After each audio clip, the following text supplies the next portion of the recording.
Good evening, everyone. Before we dive into tonight's story, I want you to imagine something with me. Picture yourself walking through the cobblestone streets of 1853 Baltimore, where whispers carry more weight than gold and fear spreads faster than fire. If this story grips you like it gripped me, please subscribe to our channel, share this video with someone who loves dark historical tales, and let me know in the comments where you're watching from.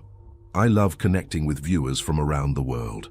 Now let's step back in time to uncover one of America's most chilling and complex mysteries. My name is Elias Warren, and I've spent the better part of my life chasing stories that others dare not tell.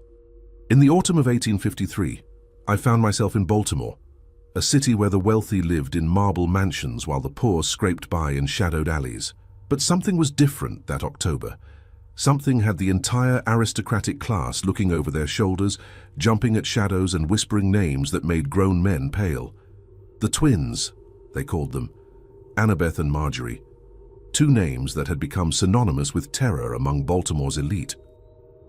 I first heard their story at the Merchants Club, where tobacco smoke hung thick as the tension in the room. Senator Blackwood, a man who'd never shown fear of anything in his 60 years, was recounting the tale with trembling hands wrapped around his brandy glass. 73, he whispered, his voice barely audible above the crackling fireplace. 73 of our finest families destroyed. Not robbed, mind you, destroyed. Completely and utterly. The other men leaned in closer, their faces pale in the amber light. I pressed myself against the mahogany pillar, notebook hidden in my coat, capturing every word. But surely, interrupted Judge Morrison, mopping sweat from his brow despite the cool evening, surely these are just rumors, wild tales born from paranoia and guilt. Blackwood's laugh was hollow, devoid of any humor. Guilt? What guilt could we possibly harbor? But even as he said it, his eyes darted nervously around the room. No, Morrison, this isn't guilt. This is something far worse. This is retribution. The word hung in the air like a death sentence. I'd come to Baltimore following reports of unusual deaths among the wealthy class. What I'd expected to find were typical crimes of passion or greed. What I discovered instead was a city gripped by a terror so profound that it had fundamentally altered the social fabric of one of America's most prominent ports. The stories varied depending on who told them, but certain details remained consistent. Two young women, twins, both bearing the scars of slavery, had somehow orchestrated the systematic elimination of dozens of Baltimore's most powerful families, not through poison or conventional weapons, but through methods so precise and terrifying that witnesses refused to speak of them in detail. They appear like smoke, whispered Mrs. Pemberton, the senator's wife, her jewelry rattling as her hands shook. One moment you're alone, the next they're there, watching you with those eyes, those terrible, knowing eyes. What do they want? I found myself asking, stepping forward from my hiding spot. The room fell silent. Every face turned toward me, and I saw something I'd never expected to see in the eyes of Baltimore's elite: shame. Senator Blackwood was the first to speak. Who are you, young man? Elias Warren, Baltimore Herald. I'm investigating the recent incidents. The temperature in the room seemed to drop 10 degrees. Judge Morrison stood abruptly, his chair scraping against the marble floor. There are no incidents to investigate, Mr. Warren. Only rumors and hysteria. But Mrs. Pemberton grabbed my arm with surprising strength. Don't listen to them, she hissed. They know exactly what those girls want. We all do. The question isn't what they want, it's whether they'll stop once they get it. As I left the club that night, my mind raced with questions. Who were Annabeth and Marjorie? Where had they come from? And most importantly, what had Baltimore's aristocracy done to deserve such focused, methodical vengeance? The next morning, I began my investigation in earnest. I visited the city records office, a dusty building near the harbor where the smell of salt water mixed with aging paper. The clerk, a nervous man named Tobias, initially claimed to have no records of any twins matching the description. Slave records are incomplete, he stammered, avoiding my eyes. Many were destroyed in the fire of '49. But when I pressed him, offering a generous sum for his cooperation, his tune changed dramatically. There were rumors, he admitted, glancing around to ensure we were alone. Stories about two girls who were different, sold and resold more times than any human should endure. But Mr. Warren, if you're smart, you'll leave this alone. Some stories are better left buried. As I walked through Baltimore's streets that evening, I noticed something that chilled me to the bone. The usual bustle of the wealthy districts had diminished to almost nothing. Carriages that once paraded through the main thoroughfares were nowhere to be seen. The grand houses that typically blazed with light during evening social gatherings stood dark and shuttered. Fear had transformed Baltimore into a ghost town, and at the center of it all were two young women whose very names had become weapons of terror. I knew then that this story would consume me. Whatever truth lay behind the legend of Annabeth and Marjorie, whatever had driven them to become the nightmare that haunted Baltimore's elite, I would uncover it, even if it destroyed me in the process. The twins had become more than just people, they were a reckoning, and Baltimore's aristocracy knew their time of judgment had come. The Baltimore harbor at dawn was a symphony of commerce and desperation. Ships from distant ports unloaded their cargo, while dock workers, many of them former slaves, labored under the watchful eyes of overseers. It was here, among the salt-stained warehouses and creaking piers, that I hoped to find the first real traces of Annabeth and Marjorie. My investigation had led me to Samuel Hutchins, a former ship captain who now managed cargo manifests for the Port Authority. His weathered face and calloused hands spoke of decades spent navigating both treacherous waters and even more treacherous human nature. Twins, you say? Samuel's voice carried the weight of too many dark memories. I remember them. Hard to forget, really. They came through here, must have been 8, maybe 9 years ago now. He led me to a cramped office overlooking the harbor, where ledgers dating back decades lined the walls like tombstones. The smell of brine and tobacco permeated everything. They weren't more than children then, he continued, pulling out a leather-bound manifest book. 12, 13 at most. But there was something about them that made even the hardest men uneasy. I leaned forward, my pen poised over my notebook. What kind of something? Samuel's fingers traced the faded entries in his ledger. Intelligence. Cold, calculating intelligence that had no business existing in children who'd endured what they had. Most slaves who came through here were broken, you understand, beaten down by years of brutality until they were barely more than shadows of human beings. He paused, staring out at the harbor where seagulls circled overhead like vultures. But not those two. They watched everything, learned everything, remembered everything, and the way they looked at the men who'd bought and sold them, Samuel shuddered, like they were memorizing faces for some future reckoning. According to Samuel's records, Annabeth and Marjorie had been sold 6 times in 3 years. Each transaction was documented with clinical precision, their ages, physical descriptions, and the names of their purchasers. What struck me most was the pattern of their sales. They were never separated, despite the fact that keeping twins together significantly reduced their market value. Why weren't they split up? I asked. Samuel's laugh was bitter. Because no one could manage them apart. The first owner who tried to separate them, well, let's just say he decided it wasn't worth the trouble after what happened to his prize stallion. What happened to the stallion? Found it in pieces scattered across his property. No predator could have done that kind of damage.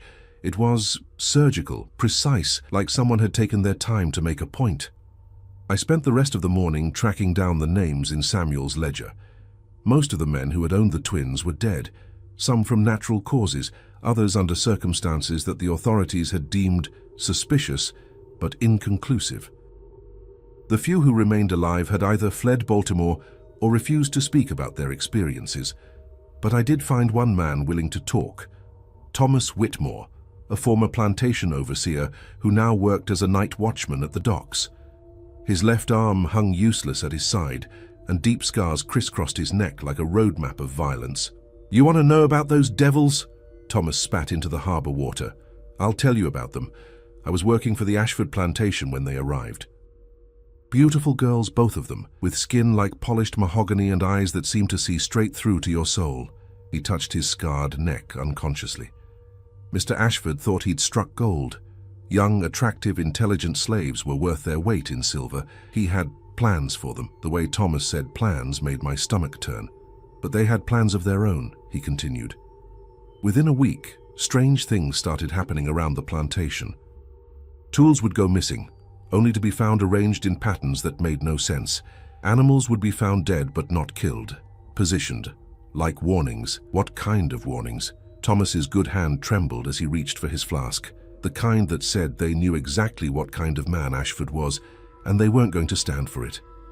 He took a long drink before continuing. The night they left, Ashford's prize hunting dogs were found arranged in a perfect circle around his bedroom window, all dead, all positioned to be staring at his bed, and carved into each dog's forehead was a single letter. Together they spelled out, "Judgment." How did they escape? Escape? Thomas laughed, but there was no humor in it. They didn't escape, boy. They were sold. Ashford couldn't get rid of them fast enough. Took a loss of nearly $200 just to have them off his property. As the day wore on, I collected more fragments of the twins' story. Each account painted a picture of two young women who had endured unspeakable horrors, but had somehow emerged not broken, but transformed into something far more dangerous than their oppressors had ever imagined. Martha Henley, a former house slave who now worked as a seamstress, remembered them from their time at the Morrison estate. They never spoke to each other, she told me, her voice barely above a whisper. Didn't need to. It was like they shared one mind between two bodies, and the way they looked at Master Morrison, like they could see every sin he'd ever committed. What happened at the Morrison estate? Martha's hand stilled on the fabric she was mending. Master Morrison liked young girls, liked them scared and helpless. But those two, they weren't scared. They were patient, waiting. Waiting for what? For him to make a mistake, and when he did, Martha shook her head. They say he lived, but he was never the same, spent his last years jumping at shadows, seeing their faces in every dark corner.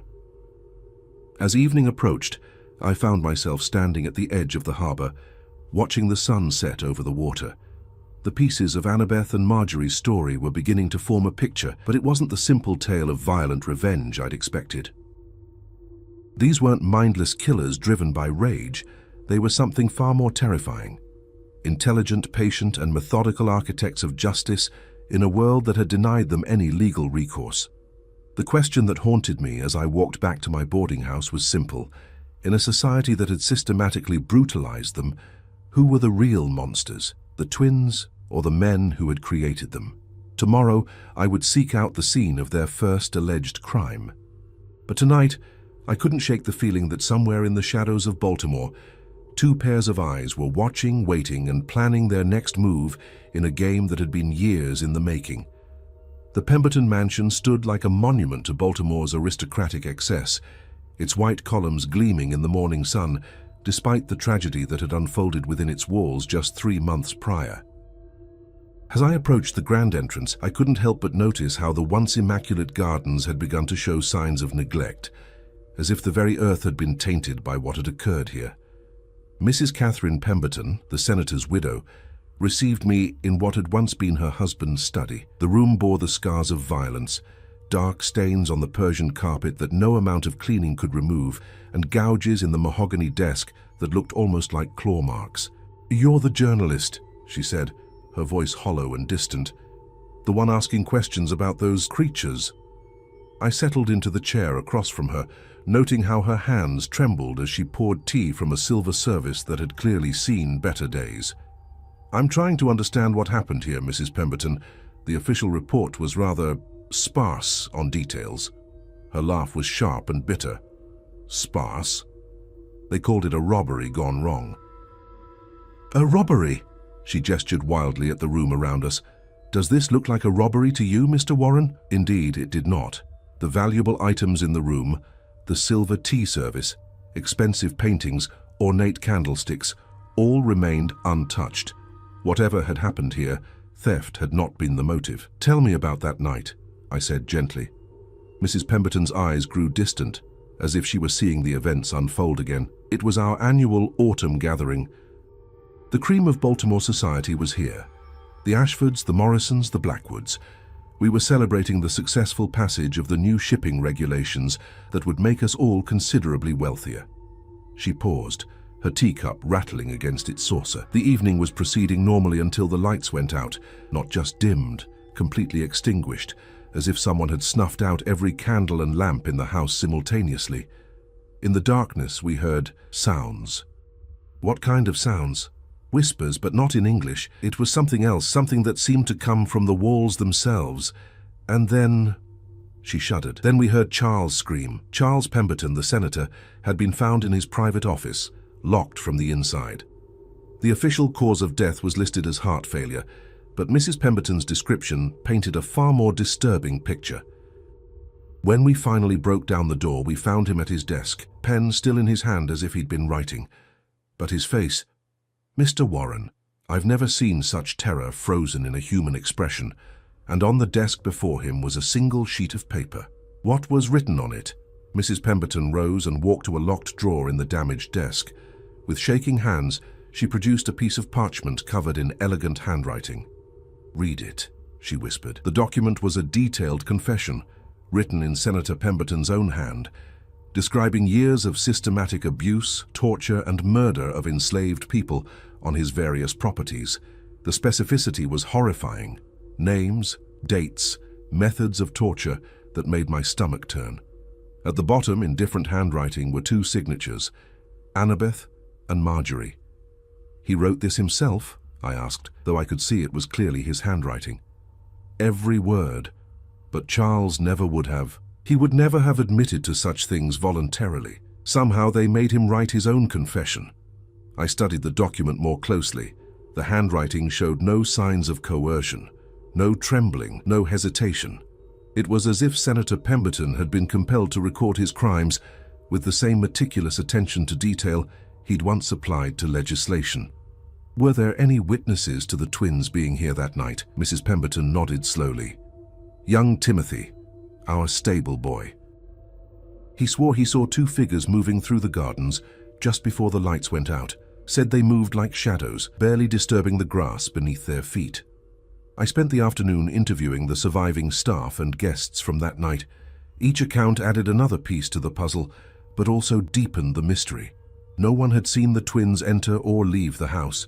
No doors or windows showed signs of forced entry. It was as if they had materialized from thin air, accomplished their purpose, and vanished just as mysteriously. The most disturbing testimony came from Dr. Aldrich, the family physician who had examined the senator's body. Physically, there wasn't a mark on him, the doctor told me in his cluttered office near the medical college. No signs of violence, no indication of poison or drugs. But his eyes... Dr. Aldrich removed his spectacles and cleaned them nervously. "I've seen men die of fright before, Mr. Warren, but this was different. This was a man who had seen something that fundamentally broke his understanding of the world. What do you think he saw?" "Truth," the doctor replied simply. "I think he saw the truth of what he'd done, reflected back at him with such clarity and force that his mind simply couldn't bear it." As evening approached, I found myself drawn back to the Pemberton mansion. The house stood empty now. Mrs. Pemberton had moved to her sister's home in Philadelphia, unable to bear living in the place where her husband had met his fate. Standing in the garden where Timothy claimed to have seen the shadowy figures, I tried to piece together what had really happened that night. The official investigation had concluded that Senator Pemberton had suffered a heart attack brought on by stress and excessive drinking.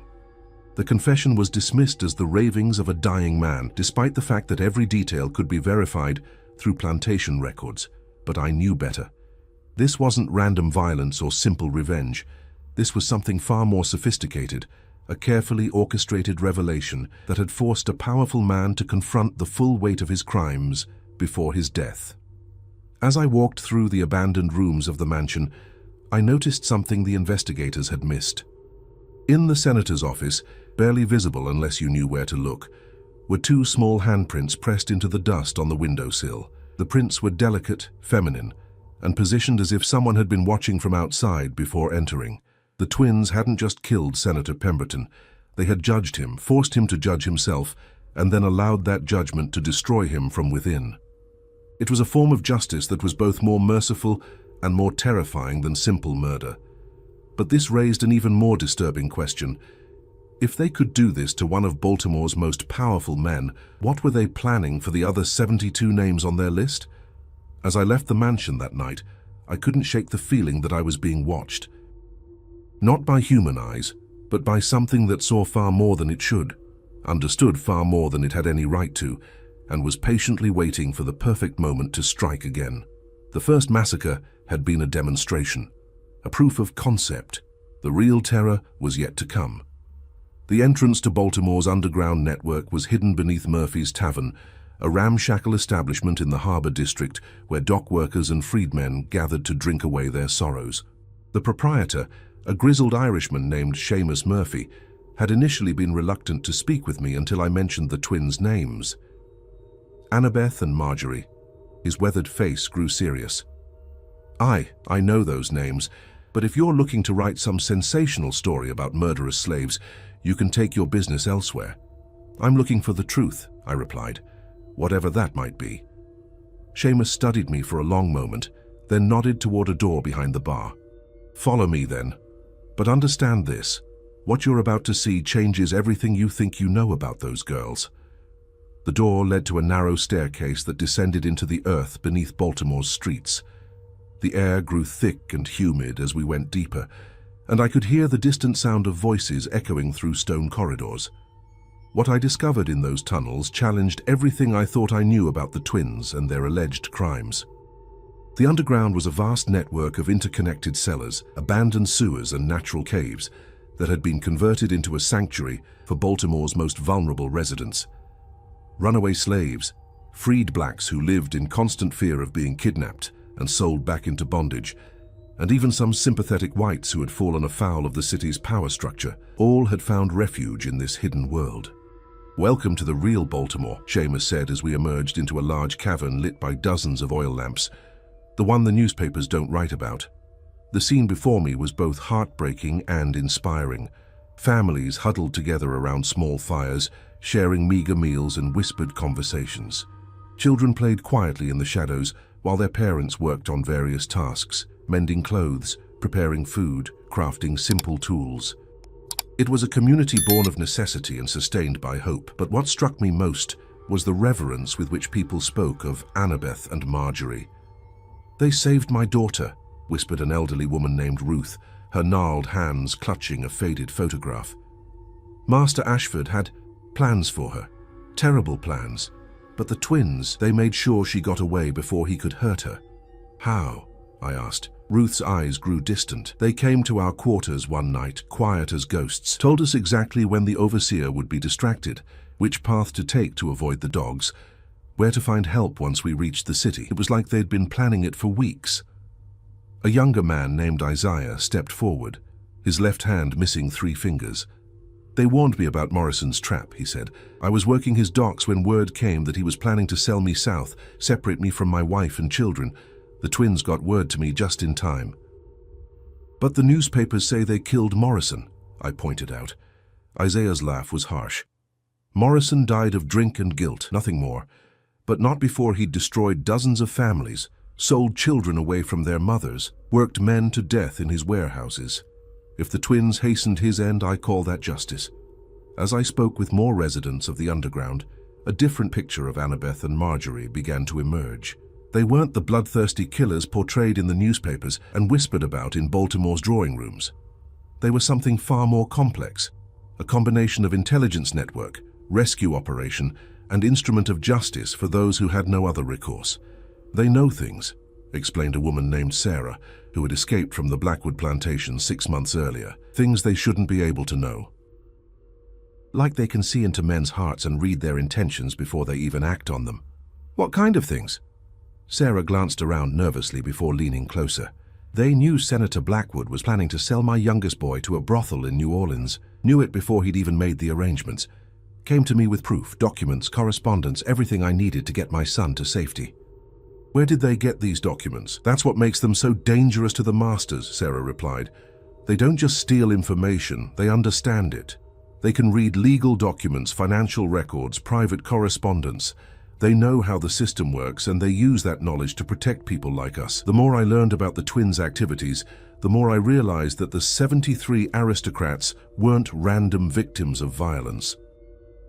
They were carefully selected targets, chosen for their specific crimes against enslaved and freed people.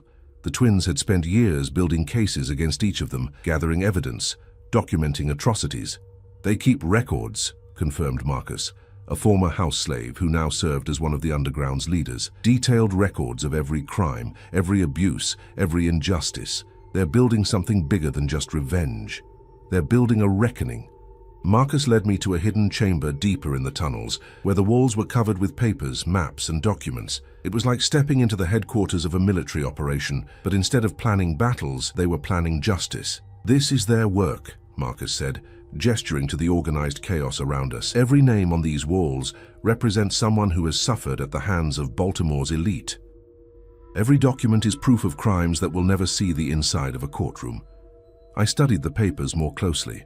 There were shipping manifests showing illegal slave trading, financial records documenting the theft of wages from freed workers, correspondence revealing plans to kidnap free blacks and sell them into slavery.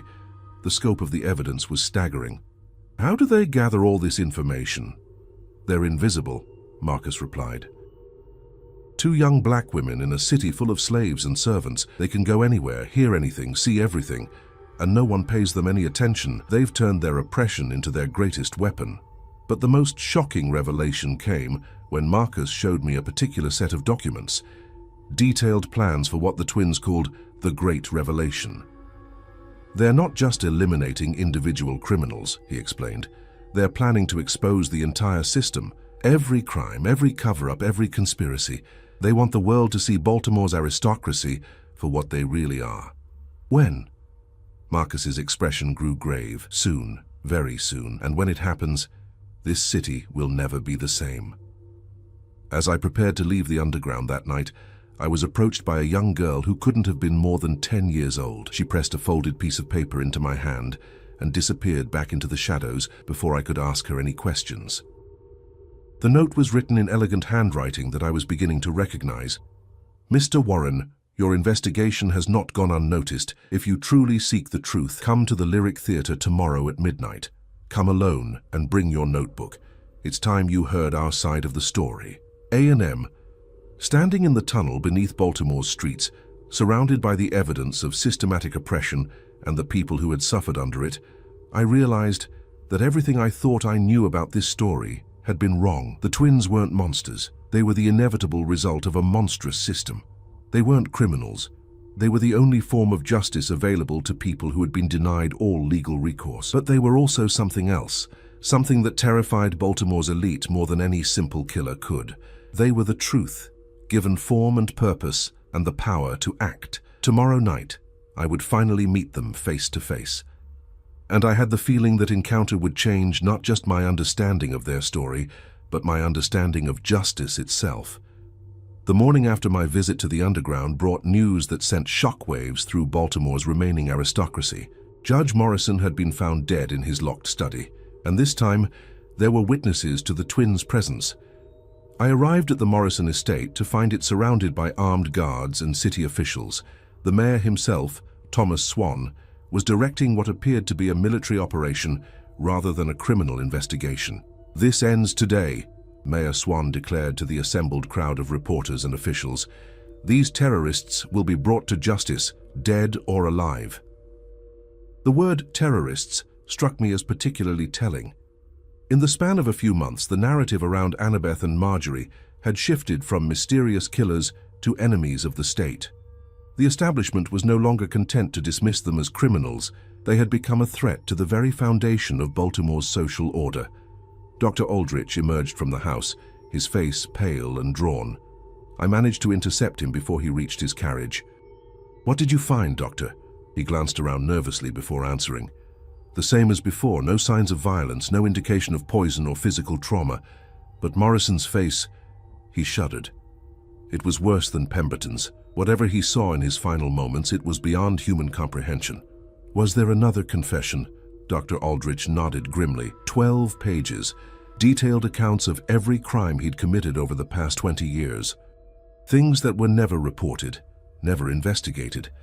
Things that would destroy a dozen prominent families if they became public. But this time, the twins had made a crucial error. Morrison's butler, an elderly man named Frederick, had witnessed their departure. "I saw them clear as day," Frederick told the assembled investigators.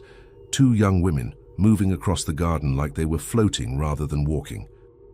They looked right at me through the window, and I swear they smiled before disappearing into the night." The description Frederick provided was the most detailed anyone had given of the twins. Both appeared to be in their early 20s, with the bearing and dress of educated women rather than escaped slaves. They moved with purpose and confidence, showing no fear of being discovered. They wanted to be seen, I realized, speaking to myself more than anyone else. "What did you say?" Mayor Swan had overheard my comment. "Nothing, sir, just thinking aloud." But I wasn't thinking aloud. I was beginning to understand the twins' strategy. They had operated in shadows for months, building their case and eliminating their targets without leaving evidence. Now suddenly, they were allowing themselves to be seen. This wasn't carelessness, it was escalation. By noon, the city had erupted into chaos. Mayor Swan had declared martial law and authorized the formation of citizen patrols to search every building, every alley, every hiding place where the twins might be concealed. A reward of $5,000, an enormous sum, was offered for their capture. But the patrols weren't just searching for Annabeth and Marjorie. They were raiding the homes and businesses of anyone suspected of sympathizing with them. Free blacks were arrested on the slightest pretense. Abolitionists found their homes surrounded by angry mobs. The underground network I had discovered was systematically hunted and destroyed. I watched from my hotel window as Baltimore transformed into a city under siege. Armed men patrolled the streets in groups, stopping anyone who looked suspicious. The harbor district, where many of the city's black residents lived and worked, was cordoned off and searched, building by building. "They're terrified," I wrote in my notebook. "The entire power structure of this city is crumbling because two young women have dared to hold them accountable for their crimes."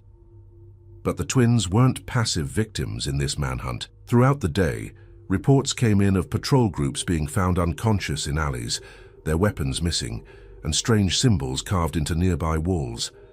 No one was seriously injured, but the message was clear. The hunters had become the hunted. The most dramatic incident occurred at the Ashford warehouse, where a patrol of 12 men had cornered what they believed to be the twins in a storage building. When backup arrived an hour later, they found the patrol members tied up with their own ropes, arranged in a perfect circle around a pile of documents that detailed Ashford's illegal slave trading operations. "It's like they're playing with us," complained Captain Reynolds of the City Guard. They could have killed those men easily, but instead they humiliated them and left evidence of Ashford's crimes for us to find. The psychological warfare was taking its toll on the city's elite. By evening, several prominent families had fled Baltimore entirely, claiming urgent business in other cities. Those who remained barricaded themselves in their homes, surrounded by armed guards and jumping at every shadow. I spent the evening visiting the scenes of the day's encounters, trying to piece together the twins' movements and motivations. What struck me most was the precision of their actions. They weren't striking randomly or defensively. They were conducting a carefully orchestrated campaign designed to maximize fear while minimizing actual violence. At the Ashford warehouse, I found something the investigators had missed. Hidden beneath a loose floorboard was a small leather journal filled with detailed observations about the patrol schedules, guard rotations, and security measures of every major estate in the city. The twins had been studying their enemies for months, learning their patterns and weaknesses, but the most chilling discovery was on the journal's final page. A detailed map of the Lyric Theatre with specific notations about entrances, exits, and sightlines. Our midnight meeting wasn't going to be a simple conversation. It was going to be a carefully staged performance. As I made my way through the increasingly dangerous streets toward the theatre, I couldn't help but admire the twins' strategy. They had turned Baltimore's own paranoia against itself, using the city's fear to expose the very crimes that had created them. Every patrol that raided an innocent family's home, every arrest of a free black citizen, every act of violence committed in their name only served to prove their point about the corruption and brutality of the system they were fighting. The Lyric Theatre loomed before me in the darkness, its ornate facade casting strange shadows in the moonlight. As I approached the stage door, I realized that I was about to come face to face with two of the most wanted people in America. Two young women who had somehow managed to bring an entire city to its knees through nothing more than the power of truth and the courage to act on it. But I also realized something else. After tonight, there would be no going back. Whatever the twins revealed to me, whatever truth they shared, it would change everything. Not just my story, but my understanding of justice, morality, and the price of standing up to power. The stage door was unlocked, waiting for me. As I stepped into the darkness of the theatre, I could feel the weight of history pressing down on me.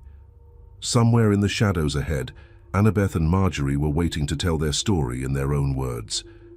And Baltimore would never be the same. The Lyric Theatre in darkness was a cathedral of shadows and whispered memories. As I made my way through the empty corridors, my footsteps echoing off marble floors, I could feel the weight of countless performances that had graced this stage. But tonight, the most important performance of all was about to begin.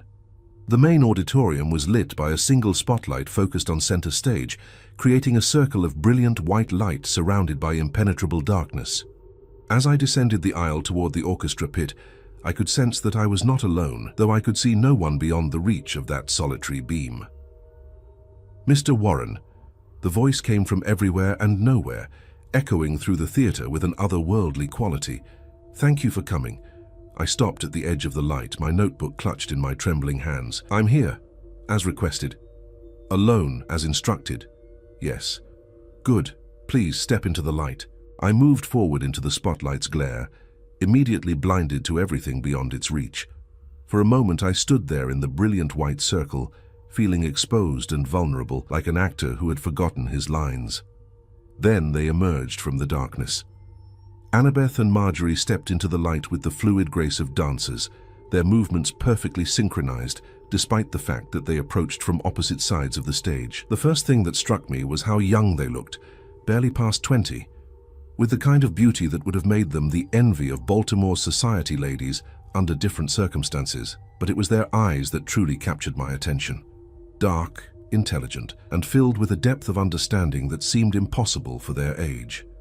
These were not the eyes of victims or monsters, but of judges who had seen too much and understood too well. "You've been asking questions about us," Annabeth said, her voice cultured and precise. She wore a simple but elegant dress that would have allowed her to blend in at any social gathering. "Dangerous questions," added Marjorie, whose appearance was so similar to her sister's that they could have been reflections of each other. "Questions that have made certain people very uncomfortable," I found my voice, though it came out rougher than I intended. "I'm a journalist. It's my job to ask questions." "Indeed," Annabeth smiled, but there was no warmth in it. "And we are... What would you call us, Mr. Warren? Criminals? Terrorists? Monsters?" "I don't know what you are," I replied honestly. "That's why I'm here." The twins exchanged a look that seemed to communicate volumes. Then Marjorie stepped forward, producing a thick leather portfolio from somewhere in the folds of her dress. "We are the inevitable result of a system that denies justice to those who need it most," she said, offering me the portfolio. "We are what happens when the law fails and morality demands action." I opened the portfolio with shaking hands. Inside were hundreds of documents, legal papers, financial records, personal correspondence, and detailed testimonies.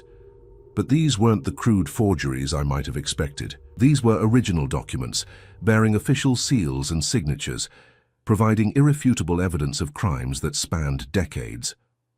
"How did you obtain these?" I asked, though I suspected I already knew the answer. "We took them," Annabeth replied simply, "from the private safes and secret files of men who thought their crimes would never see the light of day. We learned to read, Mr. Warren. We learned to understand the law, to navigate the financial systems, to decode the language of power. And we used that knowledge to gather the evidence that no court would ever seek." As I examined the documents, the scope of the conspiracy became clear. These weren't isolated incidents of cruelty or greed. They were part of a systematic network of exploitation that reached into every level of Baltimore society. Judges who took bribes to return free blacks to slavery. Businessmen who used kidnapped children as unpaid labor. Politicians who profited from the illegal slave trade. "Senator Pemberton," I said, looking up from a particularly damning set of financial records. "You didn't kill him." "We showed him the truth," Marjorie replied. "We presented him with evidence of his crimes and gave him the opportunity to confess. His heart couldn't bear the weight of what he had done." "And Judge Morrison?" "The same. We offered him the chance to make amends, to use his position to help those he had wronged. He chose death over justice." I stared at the twins, trying to reconcile their calm demeanor with the chaos they had unleashed on the city. "But the others? The 73 families you're accused of destroying?" Annabeth's laugh was like silver bells, beautiful and terrible. Accused by whom? The newspapers owned by those same families, the politicians who profit from their crimes. Mr. Warren, we have killed no one. We have simply held up a mirror and forced them to see their own reflections. Then what happened to them? Some fled the city when they realized their crimes would be exposed, Marjorie explained. Others died of guilt, drink, or despair when confronted with the truth of their actions. A few even attempted to make amends, though it was far too little and far too late. And the rest? The twins smiled in unison, and for the first time, I felt a chill of genuine fear. The rest are about to face their final judgment, Annabeth said. Tomorrow night at the mayor's grand ball, the truth about Baltimore's aristocracy will be revealed to the world. Every crime, every cover-up, every conspiracy will be laid bare for all to see. I looked down at the portfolio in my hands, understanding finally dawning. You want me to publish this? We want you to choose, Marjorie corrected.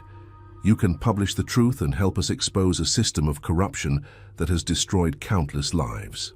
Or you can remain silent and become complicit in the very crimes you've been investigating. What about justice? What about the law? The law. Annabeth's voice carried a note of bitter amusement. Mr. Warren, we are property under the law. We have no legal standing to bring charges against our oppressors. The courts that would try our case are owned by the very men we accuse. The law is not justice. It is simply another tool of oppression. So you've appointed yourselves as judges. We have accepted the responsibility that others have abdicated, Marjorie replied. We have become the justice that the system denies. As I stood there in the spotlight, surrounded by darkness and faced with an impossible choice, I realized that the twins had done something far more dangerous than simply killing their enemies. They had exposed the fundamental hypocrisy of a society that preached justice while practicing oppression. What happens after tomorrow night? I asked. That depends on you, Annabeth said, and on whether the people of Baltimore are ready to face the truth about their city. The twins began to back away into the darkness, their forms becoming indistinct in the shadows beyond the light. Wait, I called out. What about you? What happens to you after all this is over? Their voices came from the darkness, already distant and ethereal. We become what we have always been, Mr. Warren. A story. A legend. A reminder that justice denied will find its own way into the world. And then they were gone, leaving me alone in the spotlight, with a portfolio full of evidence, and a choice that would define not just my career, but my conscience. As I made my way out of the theater and into the dangerous streets of Baltimore, I knew that tomorrow night would bring either revelation or revolution, and I was the only one who could decide which it would be. The mayor's grand ball was to be the social event of the season, a defiant celebration in the face of the terror that had gripped Baltimore for months. As I stood outside the Belvedere Hotel, watching carriages arrive filled with the city's remaining elite, I clutched the leather portfolio the twins had given me and wrestled with the most important decision of my life. Inside that portfolio lay the power to destroy dozens of prominent families, to expose a network of corruption that reached into every level of Baltimore society. But it also contained the power to validate the actions of two young women who had taken justice into their own hands when the law had failed them. I had spent the day writing two different articles. One told the story of Annabeth and Marjorie as dangerous criminals who had terrorized innocent citizens. The other revealed them as instruments of justice in a corrupt system. Both versions were true depending on your perspective. Both would change Baltimore forever. As I entered the ballroom, I was struck by the forced gaiety of the scene. The orchestra played with desperate enthusiasm, couples danced with brittle smiles, and conversation flowed with the artificial brightness of people trying to convince themselves that everything was normal. But I could see the fear in their eyes, the way they glanced nervously at shadows, the armed guards stationed at every entrance. Mayor Swan approached me with the hearty bonhomie of a politician, but I could see the strain in his face. Mr. Warren, I trust you've completed your investigation into this unfortunate business? Indeed I have, Mr. Mayor. My article will be published in tomorrow's edition. Excellent. I'm sure you've found, as we have, that these rumors about the twins have been greatly exaggerated, probably the work of outside agitators trying to stir up trouble among our colored population. I nodded non-committally, my hand tightening on the portfolio. Around us, Baltimore's elite continued their desperate celebration, unaware that their world was about to change forever. At precisely midnight, the lights went out. Not gradually, not one by one, but all at once, plunging the ballroom into absolute darkness. In the sudden silence that followed, I heard the rustle of fabric, the whisper of footsteps, and then a voice that seemed to come from everywhere at once. "Ladies and gentlemen of Baltimore," Annabeth's voice rang out clear and strong in the darkness. "Tonight, you will finally see yourselves as you truly are." Suddenly, the room was illuminated not by electric lights, but by dozens of lanterns that seemed to appear from nowhere, held by figures in dark clothing who had somehow materialized throughout the ballroom. In the flickering light, I could see the twins standing on the orchestra platform, no longer hiding in shadows but revealed in all their terrible beauty. "For too long," Marjorie continued, "you have hidden your crimes behind wealth and privilege. You have bought judges, silenced witnesses, and destroyed evidence. But tonight the truth will be heard." What followed was the most extraordinary hour of my life. One by one, the twins called out names from the assembled crowd and presented evidence of their crimes. Not accusations or rumors, but documented proof, financial records, correspondence, testimonies from victims who had never been allowed to speak, Senator Blackwood's illegal slave trading operations, Judge Harrison's practice of selling free blacks back into slavery, businessman Ashford's use of kidnapped children as unpaid labor. The evidence was overwhelming, undeniable, and devastating. But the most shocking revelation came when they called out Mayor Swan himself. "Thomas Swan," Annabeth's voice cut through the stunned silence like a blade, "you have profited from every crime committed in this room. You have taken bribes to look the other way, used your office to protect criminals, and personally ordered the kidnapping of free citizens to be sold into slavery." The portfolio they produced contained documents bearing the mayor's own signature, authorizing payments for special services, and approving the transfer of problematic individuals to plantations in the Deep South. As the evidence mounted, something extraordinary happened. The crowd began to turn on itself. Accusations flew, old grievances surfaced, and the carefully maintained facade of Baltimore's high society crumbled before my eyes. Some tried to flee, only to find the exits blocked by the mysterious figures with lanterns. Others attempted to deny the evidence, but the documentation was too thorough, too detailed to dismiss. In the chaos, I made my choice. I opened my notebook and began writing furiously, documenting everything I saw and heard. This wasn't just a story anymore, it was history in the making. But as dawn approached and the twins prepared to vanish once again into legend, I found myself face to face with them one final time. "Why?" I asked. "Why reveal everything now? Why not continue operating in secret?" "Because," Marjorie replied, "our work here is done. The truth has been revealed, and now it's up to others to decide what to do with it." "What about justice? What about punishment for these crimes?" Annabeth smiled, and for the first time there was genuine warmth in her expression. "Justice isn't always about punishment, Mr. Warren. Sometimes it's simply about truth. We have given Baltimore the truth about itself. What they do with that truth is their choice." As the sun rose over Baltimore Harbor, the twins walked away into the morning mist, leaving behind a city forever changed. Some of the evidence they had presented led to arrests and trials. Other crimes were quietly covered up or ignored. But the myth of Baltimore's aristocratic virtue had been shattered beyond repair. I published my story, not the sanitized version that would have protected the powerful, but the full truth about Annabeth and Marjorie and the system that had created them. The article was reprinted in newspapers across the country, sparking debates about justice, slavery, and the price of silence in the face of oppression. Some called the twins heroes, others branded them terrorists. But everyone agreed on one thing: they had changed the conversation about justice in America forever. Years later, as I write these final words, I still receive reports of the twins' activities. Sightings in Charleston, where a corrupt judge was found dead with a confession of his crimes. Rumors from New Orleans about two mysterious women who helped slaves escape to freedom. Stories from Washington about politicians who suddenly developed consciences after receiving visits from unknown benefactors. Whether these reports are true or simply the power of legend, I cannot say. But I know this: Annabeth and Marjorie became something more than just two young women seeking justice. They became a symbol, a reminder that when the law fails and the powerful escape consequences, Justice will find another way. They became the conscience of a nation that had tried to forget it had one. And in the end, perhaps that is the most powerful form of justice of all. Not the punishment of the guilty, but the awakening of the innocent to the truth of what has been done in their name. The twins of Baltimore had achieved something that no court, no law, no government had been able to accomplish. They had forced an entire society to look in the mirror and see itself clearly, and that reflection would haunt America for generations to come.